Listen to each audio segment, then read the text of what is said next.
Dune, chapitre 1. C'est à l'heure du commencement qu'il faut tout particulièrement veiller à ce que les équilibres soient précis. Et cela, chaque sœur du Bene Gesserit le sait bien. Ainsi, pour entreprendre cette étude de la vie de Muad'Dib, il convient de le placer tout d'abord en son temps, en la 57e année de l'empereur Padisha, Shaddam IV. Il convient aussi bien de le situer sur la planète Arrakis. Et l'on ne devra pas se laisser abuser par le fait qu'il naquit sur Caladan et y vécut les 15 premières années de sa vie. Arrakis, la planète connue sous le nom de Dune, restera sienne à jamais. Extrait du manuel de Muad'Dib par la princesse Irulan. Durant la semaine qui précéda le départ pour Arrakis, alors que la frénésie des ultimes préparatifs avait atteint un degré presque insupportable, une vieille femme vint rendre visite à la mère du garçon, Paul. C'était une douce nuit. Les pierres anciennes du Castel Caladan, qui avait abrité 26 générations d'Atréides, étaient imprégnées de cette fraîcheur humide qui annonçait toujours un changement de temps. La vieille femme fut introduite par une porte dérobée et conduite jusqu'à la chambre de Paul par le passage voûté. Pendant un instant, elle put le contempler dans son lit. Il ne dormait pas. À la faible lueur de la lampe à suspenseur qui flottait près du sol, il distinguait à peine cette lourde silhouette immobile sur le seuil et celle de sa mère, un pas en arrière. La vieille femme était comme l'ombre d'une sorcière. Sa chevelure était faite de toiles d'araignée qui s'emmêlaient autour de ses traits obscurs. Ses yeux étaient comme deux pierres ardentes.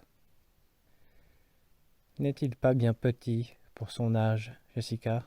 La voix sifflait et vibrait comme une balisette mal accordée. Et la douce voix de contralto de la mère de Paul répondit « Il est bien connu que chez les Atréides, la croissance est tardive, votre révérence. »« On le dit, chuchota la vieille.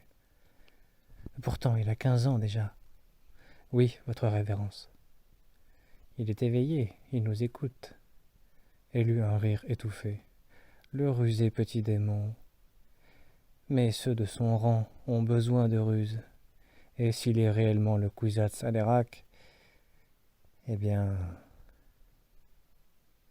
Dans les ténèbres, Paul gardait les yeux mi-clos, réduits à deux fentes très minces. Mais il voyait les yeux de la vieille femme, larges et brillants comme ceux d'un oiseau de nuit, de plus en plus larges, de plus en plus brillants, semblait-il. « Dors bien, rusé petit démon. Demain tu auras besoin de tous tes moyens pour affronter mon gomme Jabbar. » Et la vieille disparut. Elle entraîna la mère de Paul, la porte se referma avec un bruit sourd, et Paul se demanda « Qu'est-ce qu'un gomme Jabbar ?» Entre tous les récents bouleversements, la vieille sorcière était bien la chose la plus étrange qui lui fût apparue. « Votre révérence !» Et elle s'était adressée à sa mère comme à une servante, une dame Bene Gesserit, concubine du duc et mère de l'héritier du nom. Un gomme Jabbar. Est-ce là une chose d'Arrakis qu'il me faut connaître, se demanda-t-il. Et il rumina les mots étranges. Gomme Jabbar, Kwisatz Haderach. Il lui avait fallu apprendre tant de choses. Arrakis était si différente de Caladan. Tout ce qu'on lui avait récemment inculqué tourbillonnait maintenant dans son esprit. Arrakis, Dune, la planète des sables. Tufir Hawat, le maître assassin de son père, lui avait expliqué. Leurs ennemis mortels, les Harkonnen, avaient résidé sur Arrakis durant 80 ans. Ils avaient signé un contrat de semi-fief avec la compagnie Chom pour l'exploitation du mélange, l'épice gériatrique. À présent, les Harkonnen allaient être remplacés par la maison des Atréides, qui recevrait Dune, en fief, sans restriction aucune. À première vue, c'était là une victoire pour le duc Leto, mais selon Hawat, cela représentait en réalité un péril mortel. Le duc était populaire auprès des grandes maisons du Landsraad, et un homme trop populaire provoque la jalousie des puissants. Arrakis, Dune, la planète des sables. Paul se rendormit et rêva d'une caverne arachine. Des êtres silencieux se dressaient tout autour de lui, dans la pâle clarté des brilleurs. Tout n'était que solennité, ainsi qu'à l'intérieur d'une cathédrale. Il percevait le bruit lointain des gouttes d'eau. Au cœur du songe, il se dit qu'il se souviendrait de tout à son réveil. Il se souvenait toujours des rêves prémonitoires. Le rêve s'évanouit. Il s'éveilla dans la tiédeur de son lit. Il pensa, longtemps. Castel Caladan ne méritait pas le moindre regret. Il n'y avait ni jeu, ni compagnon de son âge. Le docteur Yue, son éducateur, lui avait laissé entendre que le système de caste des faux-freluches n'était pas aussi rigide sur Arrakis. Sur Arrakis, au seuil du désert, vivaient des hommes qui ne dépendaient d'aucun caïd, d'aucun bachar, les Fremen, le peuple du vent de sable, libre de toute règle impériale. Arrakis, Dune, la planète des sables. Paul perçut toutes les tensions qui l'habitaient et décida de mettre en pratique les exercices du corps et de l'esprit que lui avait enseignés sa mère. 3 brèves inspirations déclenchèrent le processus. Il tomba dans un état de perception flottante, ajusta sa conscience, dilatation aortique, hors du mécanisme non ajusté de la conscience, choix, enrichissement du sang et irrigation rapide des régions surchargées. Nul ne peut obtenir nourriture, sécurité, liberté par le seul instinct. La conscience animale ne s'étend pas au-delà d'un instant donné, pas plus qu'elle n'admet la possibilité de l'extinction de ses victimes. L'animal détruit sans produire. Ses plaisirs, en demeurant au niveau des sensations, évitent le perceptuel. L'être humain a besoin d'une grille pour observer l'univers.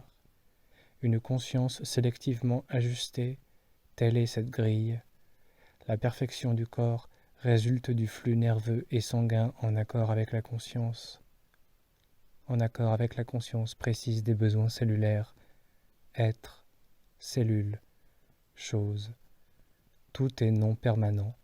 Tout lutte pour le flux de permanence. Sans cesse, la leçon se répétait dans la conscience flottante de Paul, encore et encore. À travers ses paupières closes, il perçut la clarté jaune de l'aube qui effleurait le rebord de la fenêtre de sa chambre. Il ouvrit les yeux sur le dessin familier des poutres du plafond, et il entendit alors les échos de la vie fébrile du Castel. Puis la porte s'ouvrit, et sa mère apparut. Ses yeux verts avaient une expression solennelle dans son visage ovale, impassible. Ses cheveux, maintenus par un ruban noir, avaient la sombre couleur du bronze. « Tu es éveillé ?» dit-elle. « As-tu bien dormi ?» ?»« Oui. » Il l'observait, et tandis qu'elle choisissait ses vêtements dans la penderie, il décela la tension qui l'habitait dans le mouvement de ses épaules. Cela fut passé inaperçu à tout autre regard, mais Paul avait été éduqué dans la manière Bene Gesserit avec le sens aigu de l'observation. Sa mère, se retournant, lui présenta une tunique de demi-cérémonie arborant la crête de faucon rouge, emblème des Atréides. « Hâte-toi de t'habiller, dit-elle. La révérende mère t'attend. »« J'ai rêvé d'elle, dit Paul. Qui est-ce ? » ?»« C'est elle qui m'a éduqué à l'école Bene Gesserit. À présent, elle est la diseuse de vérité de l'empereur. Et, Paul, elle hésita. Il faut que tu lui parles de tes rêves. Je lui en parlerai. Est-ce grâce à elle que nous avons eu Arrakis ?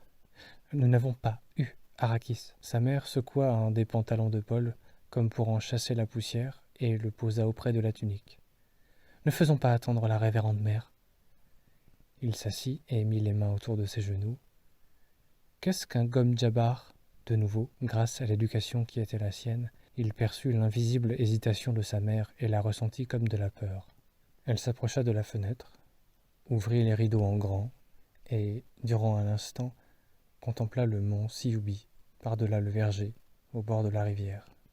« Tu apprendras ce qu'est le gomme Jabbar bien assez tôt, dit-elle. Une fois encore, il sentit la peur dans sa voix, et il en fut intrigué.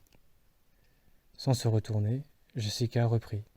« La révérende mère attend dans mon salon, Paul. Hâte-toi. » La révérende mère Gaius Hélène Moyam. assise dans un fauteuil tapissé, regardait approcher la mère et le fils. De part et d'autre, les fenêtres ouvraient sur la courbe de la rivière qui coulait vers le sud et sur les terres verdoyantes des Atréides. Mais la révérende mère était indifférente à ce paysage. Ce matin, elle ressentait son âge. Elle en rendait responsable ce voyage dans l'espace, cette association avec l'abominable guilde spatiale aux menées obscures. Mais cette mission requérait l'intervention d'une Bene Gesserit avec le regard. Et la diseuse de vérité de l'empereur Padisha elle-même ne pouvait se soustraire à son devoir. « Maudite soit cette Jessica !» songea la révérende mère. « Si seulement elle nous avait donné une fille, ainsi qu'il lui avait été ordonné. » À 3 pas du fauteuil, Jessica s'arrêta. Elle esquissa une brève révérence, tout en pinçant légèrement sa jupe de la main gauche. Paul s'inclina rapidement, ainsi que lui avait enseigné son maître à danser pour les circonstances. Les nuances de l'attitude de Paul ne passèrent pas inaperçues de la révérende mère. « Il est prudent, Jessica, » dit-elle. Jessica posa la main sur l'épaule de son fils, la serra, le temps d'un battement de cœur, la peur irradia de sa paume, puis elle se maîtrisa une fois encore et répondit « Ainsi a-t-il été éduqué, votre révérence ?» « Que craint-elle » se demanda Paul. La vieille femme l'étudiait, tout entier, en un seul regard. Il avait le visage ovale de sa mère avec une ossature plus forte. Ses cheveux étaient noirs, très noirs, comme ceux du duc, son père. Ses sourcils étaient ceux de ce grand-père du côté maternel dont on ne pouvait pas dire le nom. Il avait un nez fin, plein de dédain, et ses yeux verts avaient le regard direct du vieux duc, son grand-père paternel qui était mort. Voilà bien un homme qui apprécierait la puissance du geste, même dans la mort, songea la révérende mère. L'éducation est une chose, dit-elle. L'ingrédient de base en est une autre, mais nous verrons. Les yeux anciens eurent un regard acéré à l'adresse de Jessica. Laisse-nous. Je t'enjoins de pratiquer la méditation de paix. Jessica retira sa main de l'épaule de son fils. Votre révérence, Jessica, tu sais bien que cela doit être fait. Intrigué, Paul regarda sa mère. Elle se raidit. Oui, bien sûr. Il se tourna vers la révérende mère. La déférence de Jessica et sa crainte visible commandaient la méfiance. Pourtant, il ressentait une certaine appréhension devant la peur qui irradiait de sa mère.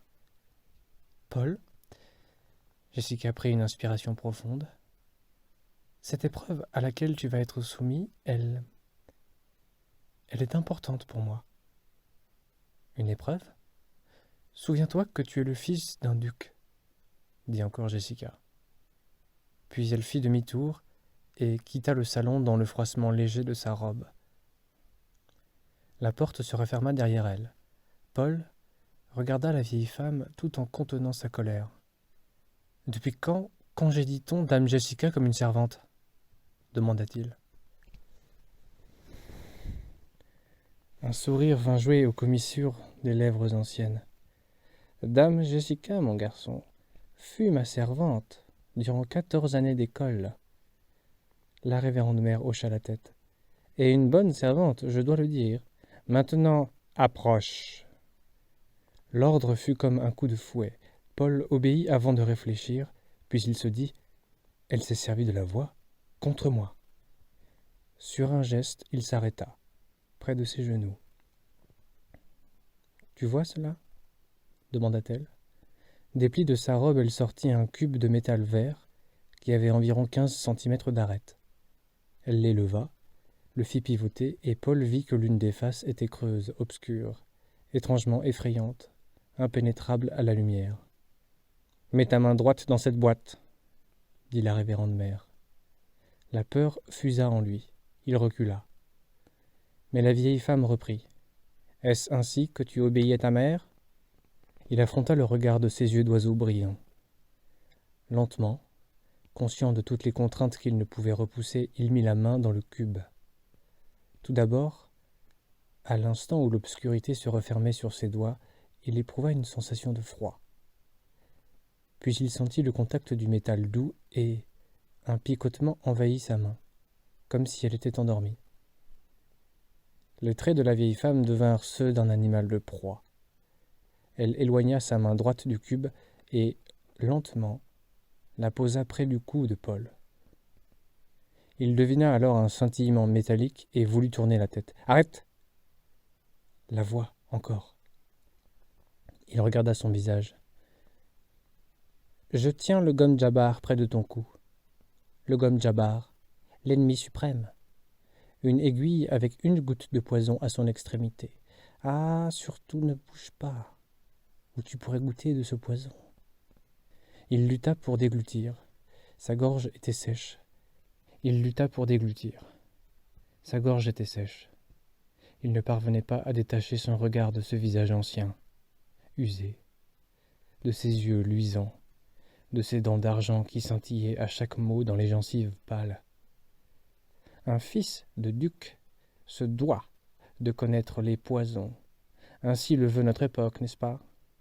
Le musky que l'on met dans ton verre, l'omas que l'on glisse dans ta nourriture, les poisons lents, les foudroyants, et les autres, et le gomme Jabbar, celui que j'ai ici. Lui, il ne tue que les animaux. L'orgueil domina la peur. Osez-vous insinuer qu'un fils de duc est un animal? Disons que je pense que tu peux être humain. Attention, ne fais plus un mouvement. Je suis vieille, mais ma main plongerait cette aiguille dans ton cou avant que tu puisses te dérober. Qui êtes-vous? Comment avez-vous pu obliger ma mère à me laisser seule avec vous? Êtes-vous une Harkonnen? Une Harkonnen? Si elle, non. Mais à présent, silence. Un doigt sec sur son cou. Il maîtrisa l'impulsion de fuite. C'est bien. Tu as passé la première épreuve. À présent, voici ce qui va suivre. Si tu retires la main de cette boîte, tu meurs. Telle est l'unique règle. Laisse ta main dans cette boîte et tu vis. Ôte-la et tu meurs. Il respira profondément pour réprimer un tremblement. Si j'appelle, dit-il, nos gens seront là en un instant et c'est vous qui mourrez. Tes serviteurs n'iront pas plus loin que ta mère qui veille à cette porte. Elle a déjà survécu à cette épreuve. Maintenant, ton tour est venu. Sois-en fier. Il est rare que nous soumettions des enfants mâles à cette épreuve. La curiosité vint atténuer la peur jusqu'à la rendre supportable. Paul avait perçu la vérité dans la voix de la vieille femme. Il ne pouvait nier ses paroles. Si vraiment sa mère veillait là dehors, si vraiment il s'agissait d'une épreuve, quelle qu'elle fût, il savait qu'il ne pouvait y échapper. Il était prisonnier de cette main près de son cou, du gomme Jabbar. Il se souvint des paroles de la litanie contre la peur du rituel Bene Gesserit, telles que sa mère les lui avait enseignées. Je ne connaîtrai pas la peur car la peur tue l'esprit. La peur est la petite mort qui conduit à l'oblitération totale. J'affronterai ma peur, je lui permettrai de passer sur moi, au travers de moi, et lorsqu'elle sera passée, je retournerai mon œil intérieur sur son chemin. Et là où elle sera passée, il n'y aura plus rien, rien que moi. Je ne connaîtrai pas la peur car la peur tue l'esprit. La peur est la petite mort qui conduit à l'oblitération totale. J'affronterai ma peur. Je lui permettrai de passer sur moi, au travers de moi. Et lorsqu'elle sera passée, je tournerai mon œil intérieur sur son chemin. Et là où elle sera passée, il n'y aura plus rien, rien que moi. Il sentit son calme revenir. « Finissons-en, vieille femme, dit-il. »« Vieille femme !» elle avait crié. « Tu as du courage, on ne peut en douter. Eh bien, nous allons voir cela, mon petit ami. » Elle se pencha tout contre lui et sa voix devint un murmure. « Tu vas sentir la douleur dans cette main qui est dans la boîte. La souffrance, mais ôte seulement ta main et mon gomme Jabbar touchera ton cou et la mort sera aussi rapide que la hache du bourreau. Ôte seulement ta main et mon gomme Jabbar t'ôte l'existence. Compris? Qu'y a-t-il dans cette boîte? La souffrance. dans sa main, le picotement se fit plus net. Il serra les lèvres. Quelle épreuve est-ce donc là ? Se demanda-t-il. Le picotement se fit démangeaison. As-tu déjà entendu parler de ces animaux qui se dévorent une patte pour échapper à un piège ? C'est là une astuce animale. Un humain, lui, demeurera pris au piège. Il supportera la souffrance et feindra d'être mort afin de pouvoir tuer le trappeur et supprimer ainsi la menace qu'il représente pour l'espèce tout entière. La démangeaison devint une brûlure très légère. « Pourquoi ? » demanda Paul. « Pour déterminer si tu es vraiment humain. Silence !» La brûlure se fit plus intense, dans sa main droite. Il referma sa main gauche. Lentement, lentement, la douleur augmentait. Chaleur, chaleur, toujours plus de chaleur. Les ongles de sa main libre s'enfoncèrent dans sa paume. Les doigts de sa main en feu ne lui obéissaient plus. « Ça brûle !» dit-il. « Silence !» La douleur s'élança dans son bras. La sueur perla sur son front. Chaque fibre de son corps lui commandait de retirer sa main de ce puits de feu. Mais le gomme Jabbar était là. Sans tourner la tête, Paul devinait la terrible aiguille qui veillait près de son cou. Il se rendit compte qu'il respirait convulsivement et tenta de se maîtriser, mais sans y parvenir. Souffrance. Le monde devint vide. Il n'y eut plus que sa main, seule, noyée dans la souffrance, et ce visage ancien à quelques centimètres. Ses lèvres étaient sèches, soudées. Brûlure, brûlure. Il avait l'impression de sentir sa peau se craqueler, sa chair griller jusqu'à laisser apparaître les os. Puis, plus rien. La souffrance avait cessé, comme si on avait appuyé sur un bouton. Il vit que son bras droit tremblait convulsivement, et la sueur continuait de ruisseler par tout son corps. « Ça suffit, » dit la vieille femme. « Jamais nul enfant né d'une femme n'a enduré autant. C'est comme si j'avais voulu te voir échouer. » Elle recula, éloigna le gomme Jabbar de son cou. « Ôte ta main de cette boîte, jeune humain, et regarde-la. » Il lutta pour réprimer un frisson douloureux, et ses yeux se fixèrent sur le trou obscur où sa main était encore plongée, comme si elle se refusait à tout mouvement, comme si le souvenir de la souffrance la paralysait. Toute sa raison soufflait à Paul qu'il allait retirer un moignon noirci de cette boîte. « Ôte-la !» Il obéit. Il regarda sa main, stupéfait. Il ne vit pas une marque, pas la moindre trace de la douleur qu'il avait éprouvée dans sa chair. Il éleva sa main devant lui, la fit tourner, plia les doigts. « Douleur par induction nerveuse, » dit la vieille femme. « Elle ne peut venir à bout des humains potentiels. Certains donneraient gros pour connaître le secret de cette boîte. » Elle prit le cube de métal et l'enfouit dans les plis de sa robe.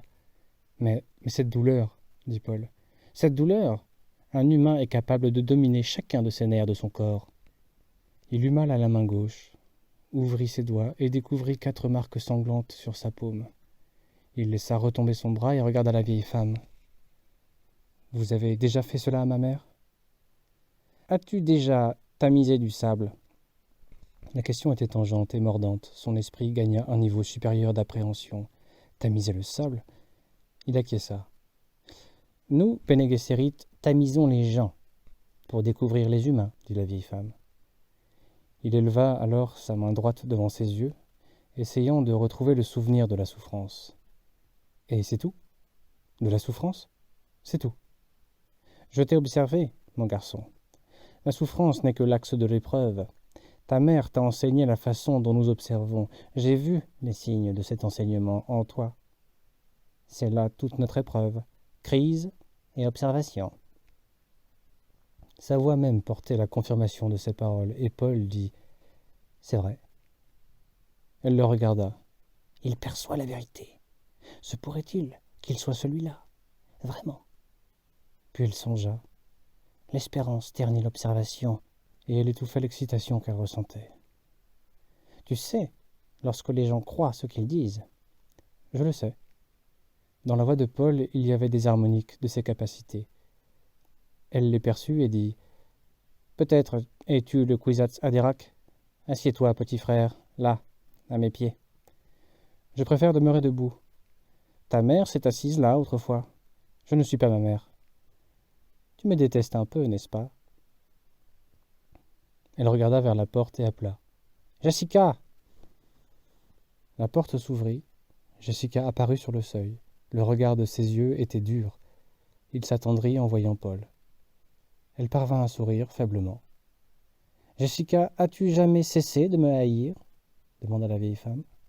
« Je vous aime et je vous déteste tout à la fois, » dit Jessica. « Je vous déteste pour cette souffrance que je ne pourrai jamais oublier. Je vous aime pour le plus important seulement, » dit la vieille femme, et sa voix était douce. « Tu peux venir à présent, mais garde le silence. Ferme cette porte et veille à ce que nul ne vienne nous interrompre. » Jessica s'avança, referma la porte et s'appuya au battant. « Mon fils vit, » pensa-t-elle. « Il vit, et il est humain, je le savais. Mais il vit, et il peut vivre désormais. » Le contact de la porte était dur, réel contre son dos. Tout dans cette pièce semblait peser sur ses sens. Mon fils vit. Paul regardait sa mère. Il aurait voulu être seul pour repenser à cette expérience, mais il savait que ce ne serait pas possible avant qu'on lui ait donné congé. La vieille femme avait acquis un empire sur lui. Elle avait dit vrai. Et sa mère avait subi cette même épreuve. Le but devait en être terrible pour justifier une telle souffrance, une telle peur. Et il savait qu'il était terrible, qu'il défiait toute probabilité et n'existait que pour lui-même. Il savait que, d'ores et déjà, il en était prisonnier, mais il ignorait tout de la nature de ce terrible but. « Un jour, mon garçon, » dit la vieille femme, « toi aussi tu te tiendras devant une porte. C'est là une toute autre épreuve. » Il contempla sa main qui avait traversé la souffrance, regarda la révérende mère. Il venait de déceler dans sa voix quelque chose d'inconnu. C'était comme si les mots avaient été scintillants, pleinement détachés, définis. Et il savait que chaque question qu'il pourrait désormais poser amènerait une réponse qui l'élèverait hors de son monde de chair vers quelque chose de plus grand. « Pourquoi cherchez-vous les humains ?» demanda-t-il. « Pour te libérer. »« Me libérer ?» Les hommes ont autrefois confié la pensée aux machines dans l'espoir de se libérer ainsi. Mais cela a permis seulement à d'autres hommes de les réduire en esclavage avec l'aide des machines. « Tu ne feras point de machine à l'esprit de l'homme semblable, » cita Paul. « Oui, c'est ce que disent le djihad butlérien et la Bible catholique orange, mais l'un comme l'autre devrait dire en vérité « Tu ne feras point de machine qui contrefasse l'esprit humain. » As-tu étudié le mentat de votre maison ? J'ai étudié avec Tufirawat. La grande révolte nous a débarrassés de nos béquilles en obligeant l'esprit humain à se développer. On créa alors des écoles afin d'accroître les talents humains. Les écoles Bene Gesserit ? Elle acquiesça. 2 grandes écoles ont survécu, Bene Gesserit et la guilde spatiale. La guilde, c'est du moins ce que nous pensons, incline plutôt à développer les mathématiques pures. La fonction du Bene Gesserit est tout autre. La politique, lança Paul. « Cool, Walad !» s'exclama la révérende mère, et elle se tourna vers Jessica avec un regard dur. « Je ne lui ai rien dit, votre révérence, » fit la mère de Paul. La vieille femme reporta alors son attention sur le garçon. « Tu as déduit cela à partir de bien peu, mais il est exact qu'il s'agit de la politique. À l'origine, l'école Bene Gesserit était dirigée par ceux qui estimaient nécessaire l'existence d'un lien de continuité dans les affaires humaines. Ils virent que cette continuité ne pouvait exister sans que l'on séparât l'humain de l'animal, dans le but de faciliter la sélection. » Abruptement, pour Paul, les paroles de la révérende mère perdirent cette netteté qu'elles avaient eue jusqu'alors.